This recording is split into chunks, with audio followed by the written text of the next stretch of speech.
টিনের পাপার খুব ভীষণ পছন্দের একটা সবজি রান্না করা হচ্ছে, যেটার মধ্যে কোনো মাছ থাকবে না, শুধু থাকবে প্রোটিন আর প্রোটিন। এটার মধ্যে আমি অনেক প্রকারের সবজি দিয়েছি।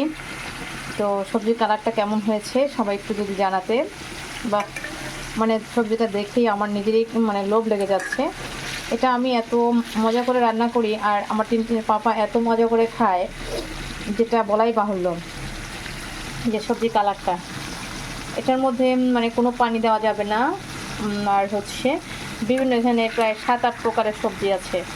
তো আমি এই 7-8 প্রকারের সবজি দিয়ে এই সবজিটা রান্না করি। এটা মানে খুবই মজার হয়, খুবই টেস্টি হয়। তো রান্নাটা প্রায় শেষের দিকে।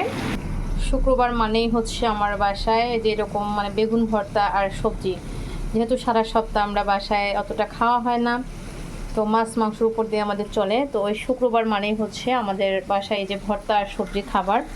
তো আজকে আমি দুইটা সবজি করেছি। একটা এই যে পাঁচমিশালি সবজি, পাঁচমিশালি বলে ভুল হবে, মানে একটু বেশি আছে এর মধ্যে সবজিটা।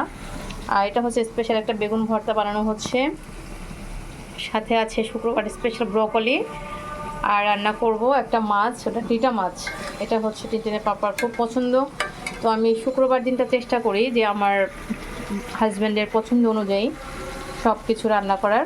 তো এটা যদি কেউ ট্রাই করতে চাও, এই সুন্দর রান্নাটা ট্রাই করতে পারো, তাহলে দেখবে যে অনেক মজা। যাদের হাজব্যান্ডরা আমার হাজব্যান্ডের মতো মানে ডায়েট করতে ভালোবাসে বা ভেজিটেবল খেতে ভালোবাসে, তাদের জন্য এটা। ধন্যবাদ।